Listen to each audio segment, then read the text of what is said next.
nasceu a primeira lei de Kepler. E aí, tio, você não vai explicar não como foi esse pré-natal aí dessa lei não, rapaz?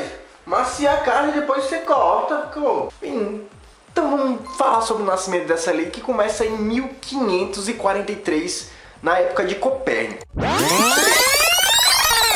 Copérnico nesse tempo aí foi recebido com raiva pela igreja ao sugerir, com base em observações, que os planetas estavam em uma órbita circular em torno de um Sol estacionário. E essa ideia de que o Sol era o centro do universo e não a Terra, nessa época era considerada uma blasfêmia, porque a sociedade se baseava muito na Bíblia Sagrada. E foi justamente essa sugestão de Copérnico que inflamou, que incendiou essa época, causando uma revolução heliocêntrica copernicana. E a teoria heliocêntrica conseguiu dar explicações mais simples e naturais para os fenômenos observados. Porém, Copérnico não conseguiu prever as posições dos planetas de forma precisa, se baseando em órbitas circulares. E também não conseguiu provar que a Terra estava em movimento. 3 anos após a morte de Copérnico, nasceu o dinamarquês Tycho Brahe, o último grande astrônomo observacional antes da invenção do telescópio. E usando instrumentos fabricados por ele mesmo, Tycho fez extensas observações das posições dos planetas e estrelas de forma precisa. E uma curiosidade é que Tycho não acreditava na hipótese heliocêntrica de Copérnico. E em 1600, um ano antes de sua morte, Tycho contratou para ajudar na análise dos dados dos planetas um matemático alemão chamado Johannes Kepler. E foi justamente as observações de Brahe que levaram às leis de Kepler do movimento planetário. Quando Tycho Brahe morreu em 1601, Kepler herdou sua montanha de dados brutos. Depois de estudar esses dados por muito tempo, Kepler, que antes acreditava no geocentrismo, chegou à conclusão que suas suposições anteriores sobre o movimento planetário eram ingênuas e sua compreensão do universo centrado na Terra, a ptolomaica, fosse abandonada por um modelo centrado no Sol, a copernicana. E naquela montanha de dados, o planeta com mais dados era Marte. Então Kepler conseguiu determinar sua órbita, mas ao tentar ajustá-lo com um círculo, de acordo com o que Copérnico afirmou, ele não teve sucesso. E ele continuou insistindo nesse erro por muito tempo. E após de anos errando, ele passou finalmente a tentar representar a órbita de Marte como um oval. E ele rapidamente descobriu que uma elipse se ajustava muito bem no movimento. E assim nasceu a primeira lei de Kepler. E agora? Vamos soltar a vinheta?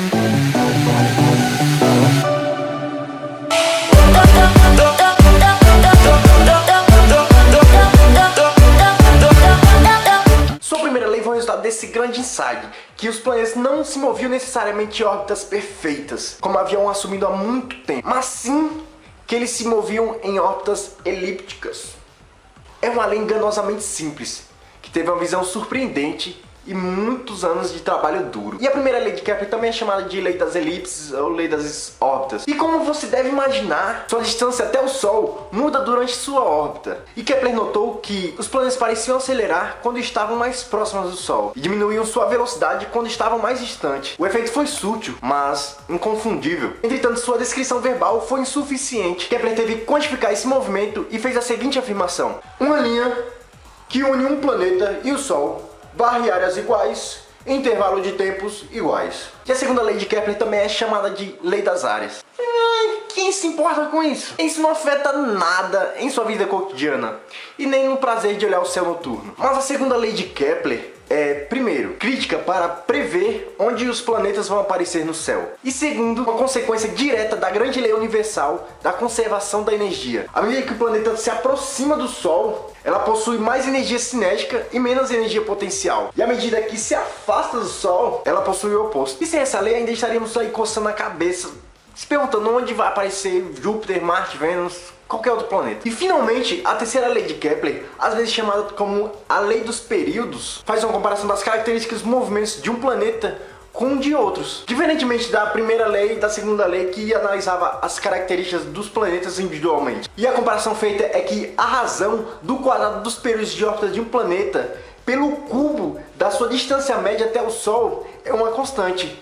E é o mesmo para todos os outros planetas. Agora fica aqui comigo. Isso significa, em linguagem simples, que os planetas se movem mais devagar quando estão mais longe do Sol. Lembrando que é em comparação com os outros planetas mais próximos da estrela. Rapaz, na próxima vez você poderia ter começado com esse negócio aí mais simples, não? Depois que Kepler colocou suas mãos nas medições de Tycho, ele trabalhou rigorosamente para dar sentido àqueles dados e desenvolveu uma estrutura sólida para o funcionamento do sistema solar. E ele conseguiu. Trabalhando por mais de uma década, analisando números apenas com caneta e papel, ele expôs 3 leis matemáticas simples que explicam o movimento dos planetas. Mas uma coisinha. As leis de Kepler eram descritivas, de modo que ele não explicava a base física do movimento celestial. E essa tarefa foi atribuída a outro grande matemático, Isaac Newton. Entretanto, as leis de Kepler são rigorosas o suficiente para explicar a maioria dos movimentos planetários. E por isso, essas leis ainda são ensinadas no mundo todo para estudantes do ensino médio e do ensino superior. E isso aí, seus toques, esse foi mais um vídeo. Se você gostou, você sabe o que fazer. Você mete o dedo aí, explode o dedo do like. Comenta aí qual o tema que você quer que eu traga nos próximos vídeos. E que é isso, velho. Falou e até mais.